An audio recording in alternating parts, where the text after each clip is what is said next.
কত দূর মদিনার ওহদের মাটাজ কত দূর, কত দূর মদিনার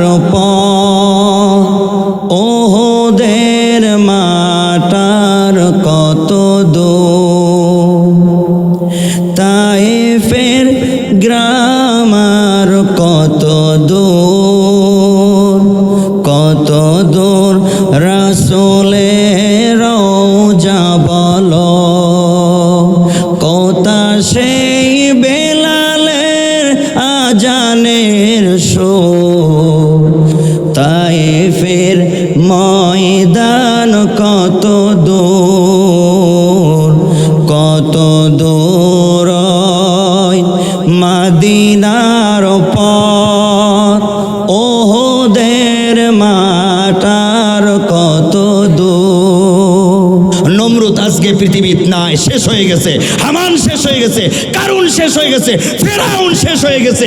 তুমিও নমরুদের মতো, ফেরাউনের মতো, হামানের মতো, কারুনের মতো কোরআনের বিরুদ্ধে যখন লাগছো, আল্লাহ পাক বলে একটা মানুষ ইহুদি হোক, খ্রিস্টান হোক, নাসারা হোক, নামাজ পড়ুক আর না পড়ুক, যেই যখন মানুষটা কোরআনের বিরুদ্ধে, কোরআনের বিপক্ষে অবস্থান করবে, আমি আল্লাহ পাক নিজেই তাকে সাইজের মতো সাইজ করব। কথা বলেন ঠিক কিনা? ধৈর্য কেমন ছিল মুসলমান ভাইরা রে আমার? রাসূল আকরাম সাল্লাল্লাহু আলাইহি ওয়াসাল্লাম, রাসূল আকরাম সাল্লাল্লাহু আলাইহি ওয়াসাল্লামের ঘরে খাবার নাই, 3 দিন হলে চুলা জ্বলে না। রাসূল আকরাম সাল্লাল্লাহু আলাইহি ওয়াসাল্লামের ঘরে খাবার না থাকা সত্ত্বেও নাই, রাসূল সাল্লাল্লাহু আলাইহি ওয়াসাল্লাম তার জামাইয়ের বাড়িতে যায়, হযরত ওমরের কাছে যায়। ওমরের কাছে যে রাসূল আকরাম সাল্লাল্লাহু আলাইহি ওয়াসাল্লাম, রাসূল আকরাম সাল্লাল্লাহু আলাইহি ওয়াসাল্লাম ওমরের কাছে যায়, আলীর কাছে যায়। হযরত আলীর কাছে যেয়ে দেখে, ওমরের কাছে যেয়ে দেখে তাদের ঘরেও কোনো খাবার নাই। মা ফাতেমার ঘরে যায়। মা ফাতেমার ঘরে যখন গেল, তখন দেখতে পেল ঘরের দরজায় যখন নক করলো, তখন দেখতে পেল হযরত রাসূল আকরাম সাল্লাল্লাহু আলাইহি ওয়াসাল্লাম ঘরের ভিতর থেকে কেমন জানি শব্দ আসে, আর বলে, বাবা আমি ফাতেমা, দরজা খুলবো এমন কোন কাপড় নাই, কোন কাপড় পরে দরজা খুলবো? ও বাবা কি বলতে এসেছো? ফাতেমাকে বলে, মা আমি তোমার বাবা এসেছি, 3 দিন হলে অসুস্থ অবস্থায় আছি, 3 দিন হলে খাবার খাই না। ফাতেমা ঘরের ভেতর থেকে বলে, আব্বাজি আপনি 3 দিন থেকে খাবারগুলো খান না, কিন্তু আমি ফাতেমা আপনার লাতি হাসান হুসাইন 4 দিন হলে খাবারগুলো খাই না, আমার এদের ঘরে কোনো খাবার নাই। ফাতেমাকে বলে, আমার সঙ্গে একটু দেখা করো। ফাতেমা ঘরের ভেতরে থেকে বলে, বাবা আপনি একটা বিয়ের সময় কাপড় দিয়েছিলেন, সেই কাপড়টা আজ পর্যন্ত পরে থেকেছিলাম। ও আব্বাজি সেই কাপড়টা পরন থেকে খুলে দিয়েছি, আমার স্বামীর কাছে বাজারে বিক্রি করে কিছু টাকা আমার কাছে নিয়ে আসবে, কিছু সদাই নিয়ে আসবে। আপনার লাতিগুলো খাই না, আপনার নাতিগুলো খাইতে পারে না। হাসান হুসাইনের ক্ষুধা লাগলে আমারে বলে, মা আমার নানুর কাছে নিয়ে যাও, আমাদেরকে খাবার তোমাদের দিতে হবে না। নানুর চেহারা দেখলেই আমরা 1 নয় 2 নয় 1 বছর নানুর চেহারা দেখেও আমরা কাটাইতে পারবো, খাবার লাগবে না। কিন্তু আমার এমন একটা কাপড় নাই। রাসূল আকরাম সাল্লাল্লাহু আলাইহি ওয়াসাল্লাম বলে, আরে ও আরশের মালিক, ও দুনিয়ার মালিক, শুনে রাখো, জেনে রাখো, যেই ঘরে উহুদ পাহাড় যদি স্বর্ণ চেয়েছি, সেই ঘরে উহুদ পাহাড় স্বর্ণ হয়ে হাজির হবে। উম্মতার সেই ঘরে উহুদ পাহাড় হীরা কাঞ্চন হয়ে হাজির হবে। কিন্তু বিশ্বনবীর ঘরে খাবার নাই, রাসূল সাল্লাল্লাহু আলাইহি সাল্লামের মেয়ের ঘরেও খাবার নাই। শেষ পর্যন্ত রাসূল আকরাম সাল্লাল্লাহু আলাইহি ওয়াসাল্লাম বলে, খাবার যেহেতু আমাদের ঘরে নাই, তোমার ঘরেও নাই। মদিনার মক্কা মদিনার পথে হেঁটে হেঁটে পা পা করে যায় আর বলে, কে বা কাহারা একটি দিন মজুরি কাজ কাজ করব কে বা কাহারা নেবে? এক বাগানের মালিক নিজেই বাগানেতে পানি দেয়। রাসূল সাল্লাল্লাহু আলাইহি সাল্লাম বলে, ও বাগানের মালিক ভাই, তুমি কি মেহেরবানি করে আমার কাজ লিবা ভাই? রাসূল আকরাম সাল্লাল্লাহু আলাইহি সাল্লাম বিশ্বনবী জনাবে মুহাম্মদ রাসূলুল্লাহ সাল্লাল্লাহু আলাইহি সাল্লাম বলে, আমারে কি কোনো কাজ লিবা? দিন মজুরি কাজ করব। ওই ইহুদি বাগানের মালিক বলে, হ্যাঁ আমার একটি কাজের দরকার, তবে বেটা তুই বুড়া বেটা, তুমি কেন করে কাজ করবা? সে নিজেও জানে না বিশ্বনবী জনাবে মুহাম্মদ রাসূলুল্লাহ সাল্লাল্লাহু আলাইহি সাল্লাম গিয়েছে তার বাগানে কাজ নিতে। ইহুদি কাজ দিল। ইহুদি বলল, এই কুয়া থেকে পানিগুলো উঠাইতে হবে, একটা খেজুর গাছের গোড়ায় পানিগুলো ঢালবা, তুমি একটা করে বালতি কূপ থেকে উঠাইবা, তোমাকে 2টা করে খেজুর দেওয়া হবে। রাসূল আকরাম সাল্লাল্লাহু আলাইহি ওয়াসাল্লাম বলল, দিবা তো একটা করে বালতি উত্তোলন করে পানিগুলো খেজুর গাছের গোড়ায় দিব, তুমি 2টা করে খেজুর দিবা। রাসূল আকরাম সাল্লাল্লাহু আলাইহি সাল্লাম ইহুদিকে বলল, ও ইহুদি ভাই, আমি 10 বালতি পানিগুলো কূপ থেকে উঠাবো, তুমি মেহেরবানি করে 20টা আমারে খেজুর দিবা। আমার লাতি ঘরে কান্দে, আমার মেয়ে ফাতিমা কান্না করে খাবার নাই। রাসূল আকরাম সাল্লাল্লাহু আলাইহি সাল্লাম ওই ইহুদিকে বলে, ভাই 10 বালতি পানিগুলো উত্তোলন করব, গাছের গোড়ায় ঢালবো, তুমি 20টা খেজুর আমাকে দিবা। একের পরে এক পানিগুলো উত্তোলন করা শুরু করে দিল। 1 বালতি উঠাইল, 2 বালতি উঠাইল, 3 বালতি উঠাইল, 5 বালতি যখন খেজুর বাগানে যখন পানি ঢাললো, ইহুদি এসে দেখে জনাবে মুহাম্মদ রাসূলুল্লাহ সাল্লাল্লাহু আলাইহি ওয়াসাল্লামের ঘাম দিয়ে শরীর দিয়ে টস টস করে জমিনে ঘামগুলো ঝরতেছে, মিশকরের আম্বরের চাইতে বেশি ঘেরান বের হচ্ছে। ইহুদি তখন বুঝতে পারলো এটা বিশ্বনবী হবে। ইহুদি বিশ্বনবীকে দেখতে পারে না। ইহুদি বলে, ও বুড়া বেটা, তোমার কি ঘাম ঝরেছে? তোমার কি ক্ষুধা লেগেছে? বিশ্বনবী রাসূলুল্লাহ সাল্লাল্লাহু আলাইহি ওয়াসাল্লাম কূপের পাশে বসে বলে, ইহুদি তুমি শুনে রাখো, জেনে রাখো, 3 থেকে 4 দিন হলে খাবার খাই না। আমি আমার জামাইয়ের বাড়িতে আসলাম, আমি আমার মেয়ের বাড়িতে আসলাম, বললাম মা কিছু খাবার দাও। আমার বাড়িতে 3 দিন হলে খাবার নাই, চুলে জাল জ্বলে না। আমার মেয়ের বাড়িতে এসে দেখি আমার মেয়ের বাড়িতে 4 দিন হলে চুলো জ্বলে না। আমি কাজ করতে আসলাম। ইহুদি বলে, ও বুড়ো বেটা, তোর ক্ষুধা লাগছে, দাঁড়া তুই একটু দমলে। তুই তঙ্কার করে জনাবে মুহাম্মদ রাসূলুল্লাহ সাল্লাল্লাহু আলাইহি ওয়াসাল্লামকে বলে, ইহুদি দেখতে পারে না আমার রাসূলকে। কূপের পাশে হাঁপাইয়া আরশের দিকে তাকায় বলে, মালিক আমাকে ইহুদি চিনতে পারে নাই, চিনতে পারলো তোমার মুহাম্মদকে সে সম্মান করে না। ইহুদি ঘর থেকে 5 বালতি পানি উত্তোলন করার জন্য 5টা খেজুর গাছের গোড়ায় পানি ঢেলেছে, এই জন্য 5টা খেজুর দিল। আর ইহুদি বলল, তুমি খাও।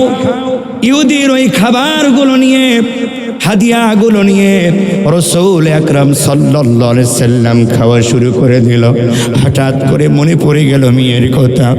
রাসূল সাল্লাল্লাহু আলাইহি সাল্লাম নিজের মুখের দিকে আর খাওয়া ঢুকাইতে পারে না, চাবা আসে কিন্তু গেলা আসে না। কুয়া থেকে যখন রাসূল সাল্লাল্লাহু আলাইহি সাল্লাম আরেক বালতি পানি তুলে কুয়া থেকে 1 চৌল পানি খেয়েছে, সঙ্গে সঙ্গে ইহুদি দৌড়ে এসে বলে, এ আব্দুল্লাহর বেটা মুহাম্মদ, তোরে তো পানি উত্তোলন করতে বলেছি, তোরে তো পানি খাইতে বলি নাই। আমি খেজুর খাইতে বলছি, শুধুমাত্র খেজুর খাইতে পারবি। আমার এই কুয়া থেকে পানি, তোর পিপাসা যতই লাগুক পানি, তুই কখনোই পিপাসা যতই লাগুক পানি তুই কখনোই কুয়া থেকে পান করতে পারবে না। রাসূল সাল্লাল্লাহু আলাইহি সাল্লামের ওই কুয়া থেকে পানি পান করলো। এই অপরাধী ইহুদি তার ধাক্কা দিল, জমিনে হঠাৎ করে পড়ে যায়। আরশের মালিকের দিকে তাকে বলে, মালিক, ওই উহুদের ময়দানে, যুদ্ধের ময়দানে, তায়েফের ময়দানে, খন্দকের যুদ্ধই, বদরের যুদ্ধই এত কষ্ট করলাম নিজের কালেমাকে, আপনার তাওহীদি কালেমাকে জাহির করবার জন্য, আপনার দ্বীনকে প্রতিষ্ঠা করবার জন্য যত কষ্ট করলাম। রাসূল সাল্লাল্লাহু আলাইহি সাল্লাম আরশের মালিক বলে, মালিক, এত কষ্ট পাই নাই। ইহুদি যে আমাকে ধাক্কা মারলো, ওর চাইতে খন্দকের বদরের যুদ্ধই, উহুদের যুদ্ধের চাইতে আমি রাসূল বেশি কষ্ট পেয়েছি।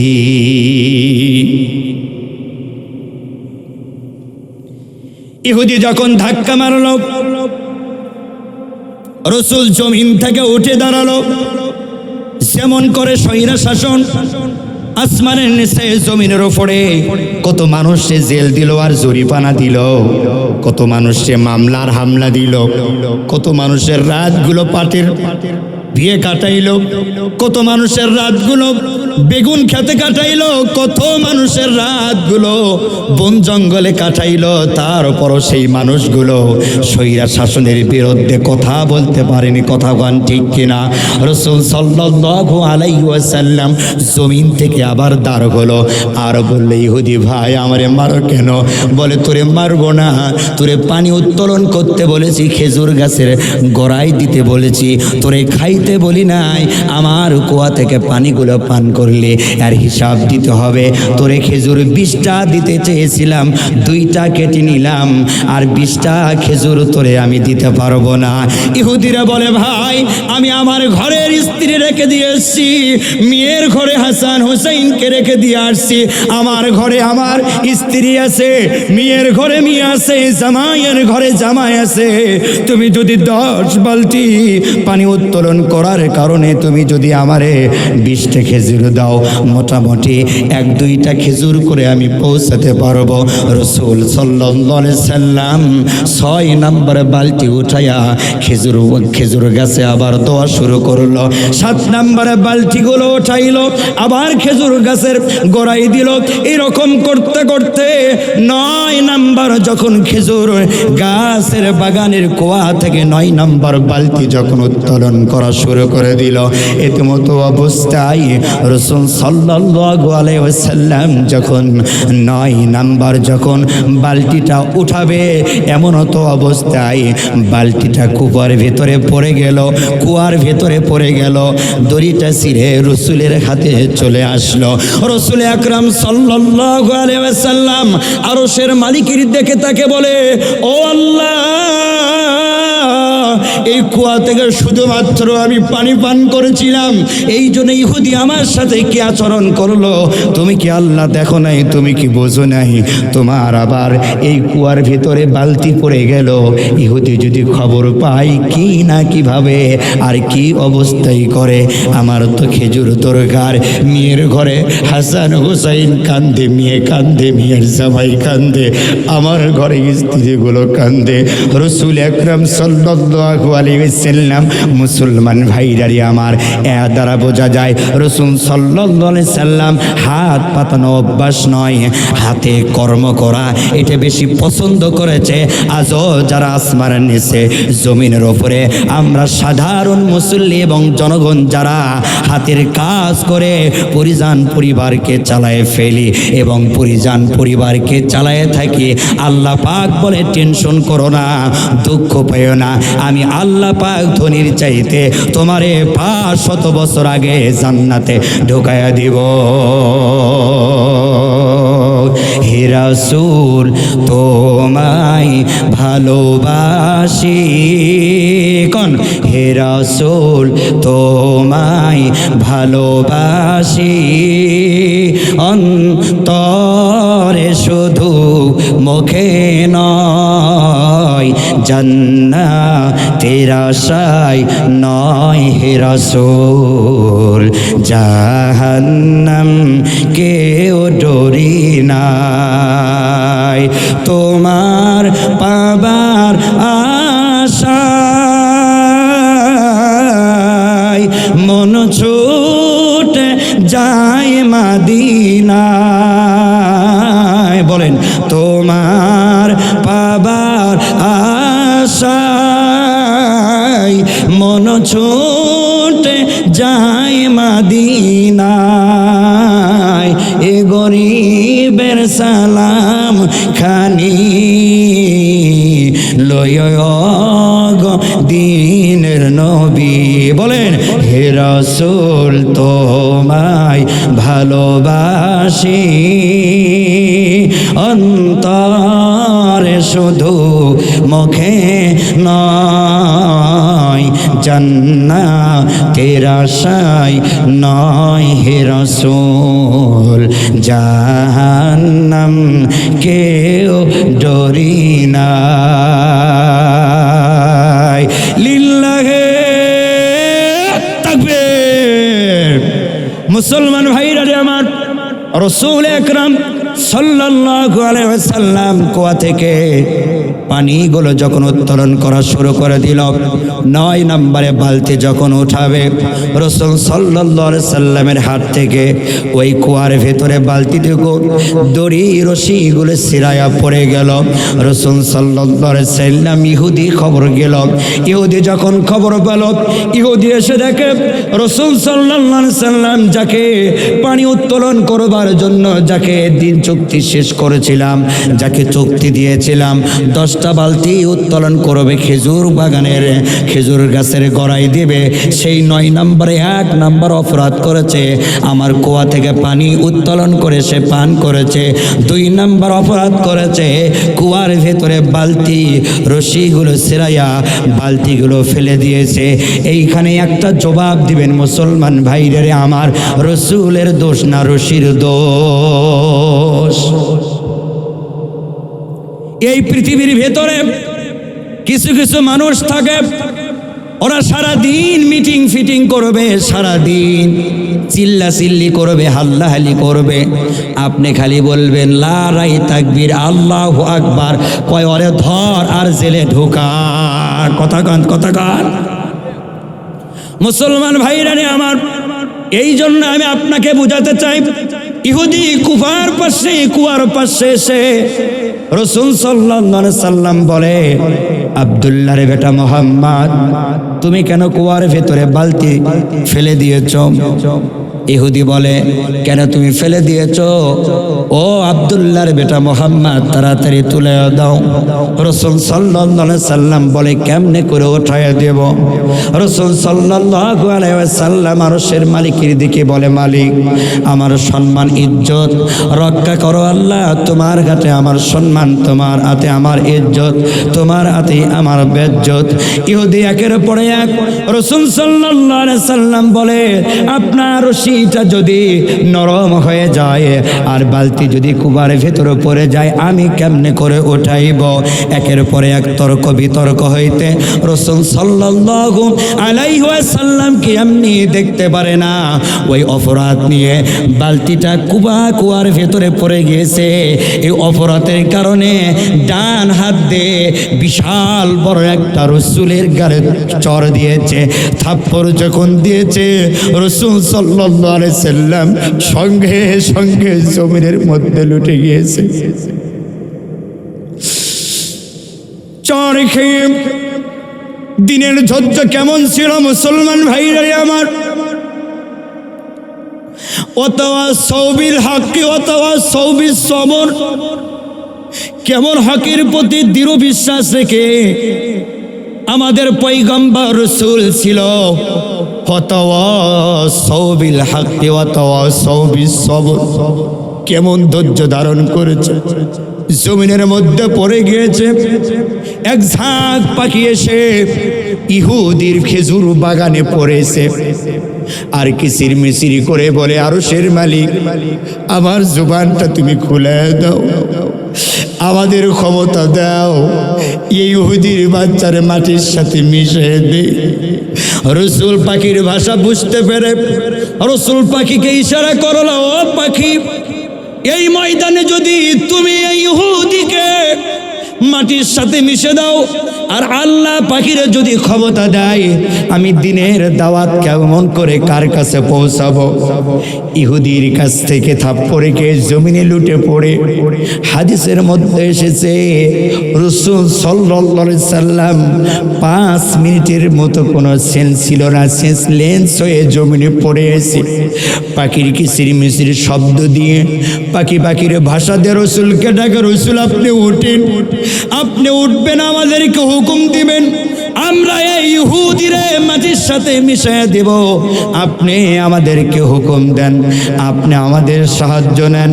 আল্লাহ পাকের রাসূল সাল্লাল্লাহু আলাইহি সাল্লাম জমিন থেকে আবার বসা থেকে আবার দাঁড়ায়, পাখিরে মনের ভাষা দিয়ে বুঝাই, পাখি তুমি যদি ইহুদিদেরকে শেষ করে ফেলে দাও, আমার দিনের দাওয়াত, তাওহীদের কালেমার দাওয়াত কার কাছে আমি পৌঁছায়া দেব? রাসূল সাল্লাল্লাহু আলাইহি ওয়াসাল্লাম একবারের জন্য গালের দিকে হাত লাগাইল না, গালের ভেতরে 5টা আঙ্গুলের দাগ উঠে গেল, ওই দিক থেকে রক্তাক্ত হয়ে গাল থেকে কেমন জানি রক্তগুলো বেয়ে বেয়ে মুখের দিকে পড়ে, জমিনে পড়তে থাকে।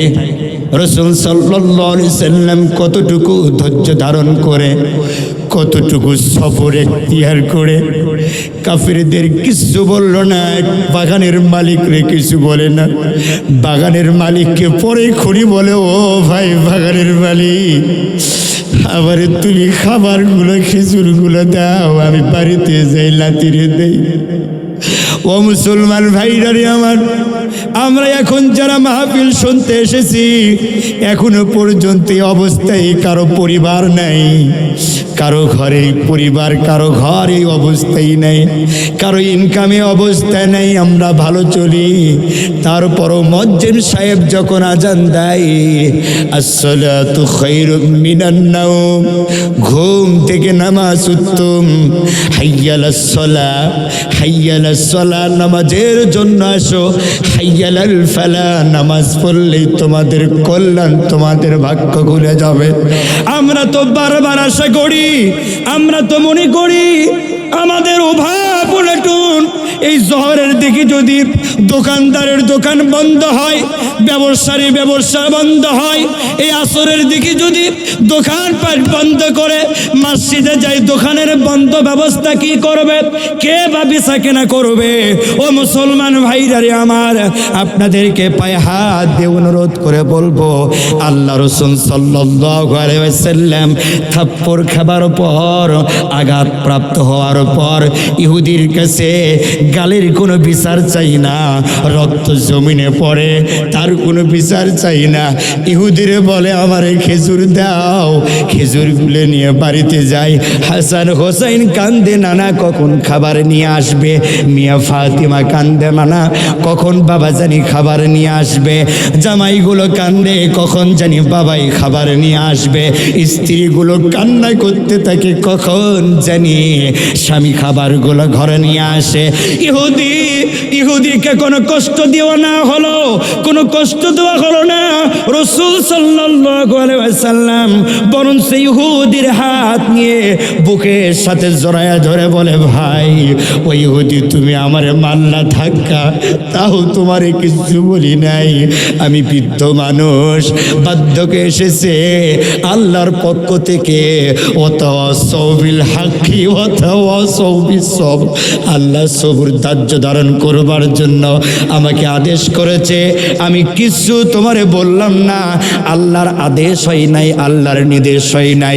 আল্লাহ রাসূল সাল্লাল্লাহু আলাইহি সাল্লাম বুকের সাথে হাতটা জড়ায়া ধরে বলে, ও ইহুদি ভাই তোমার হাতে তো লাগে নাই।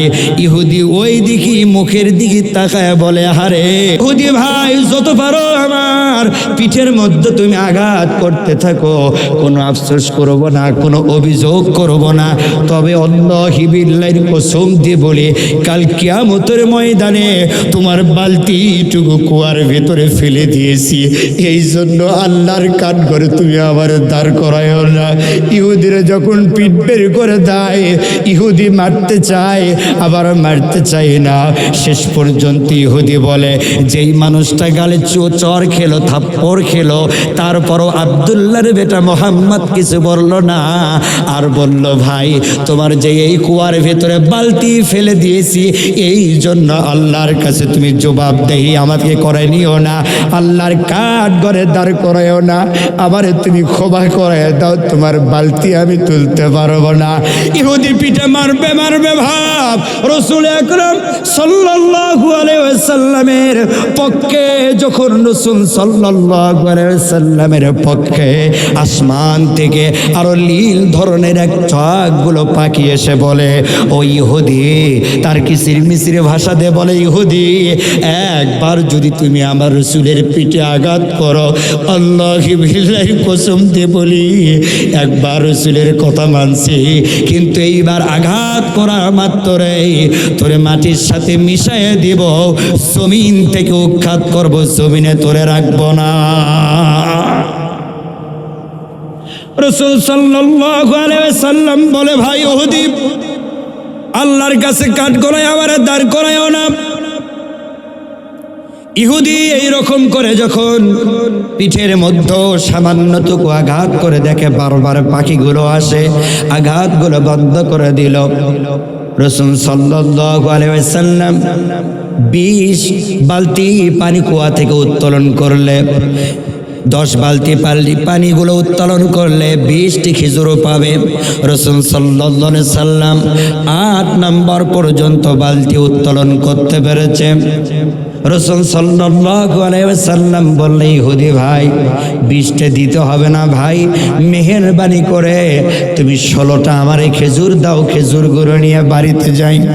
ও মুসলমান ভাইটারে আমার, এত কষ্টের পরে রাসূল সাল্লাল্লাহু আলাইহি ওয়াসাল্লাম দিনের পথ থেকে পিছলিত হয় নাই, নামাজের পথ থেকে পিছলিত হয় নাই। আমাদের না কত কি আছে, একের পরে এক কাপড় পরেছি, তারপরও কিছু মানুষ আমরা ফ্যাশন করার জন্য চাদর মুড়ি দিয়ে পড়ি, কিন্তু রাসূলের ঘরে, ফাতিমার ঘরে রাসূল যদি বলতো, ও রাসূল যদি বলতো এই উহুদের পাহাড়টুকু স্মরণ হয়ে রাসূলের ঘরে আসতে হবে, সঙ্গে সঙ্গে রাসূল পেয়ে যেত। রাসূল যদি বলতো জাবালে নূর, কোন জাবালে নূর হীরা কাঞ্চন হয়ে ঘরে আসতে হবে, রাসূল পেয়ে যেত। কিন্তু রাসূল এত কষ্টের পরও আল্লাহ পাকের জমিনে রাসূলের উম্মতদেরকে শিক্ষা দিয়ে গেল, ভিক্ষাবৃত্তি ভালো না, কর্মজীবী হও। তুমি যদি যতই কর্মজীবী হতে পারবে, আল্লাহ পাক বলে ওই কর্মঠ ব্যক্তির জন্য আমি আল্লাহ পাক 500 বছর আগে জান্নাতে শুধুমাত্র ঢুকবো না, আমি বললাম কর্ম যারা করে খাবে, আমি নিজে আল্লাহ তাদের বন্ধু সাথী হয়ে গেলাম। রাসূল সাল্লাল্লাহু আলাইহি সাল্লাম শেষ পর্যন্ত যখন যাবে, এমন তো অবস্থায় কুয়ার ভেতরে হাত দিল। আল্লাহ পাক কুয়ার ভেতরে যখন হাত দিল, আল্লাহ পাক তার সম্মান রক্ষার্থে হাতগুলি লম্বা করিয়ে কেমন জানি কুয়ার পানিগুলো একেবারে বরাবর হয়ে গেল।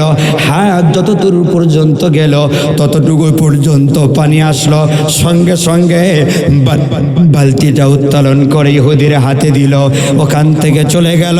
রাসূল সাল্লাল্লাহু আলাইহি সাল্লাম মা আমিনার পেটে যখন ছিল, রাসূল সাল্লাল্লাহু আলাইহি ওয়াসাল্লাম মা আমিনার পেটে যখন ছিল, ওই গর্ভধারিণী অবস্থায় কুয়া থেকে পানি উত্তোলন করা হবে না।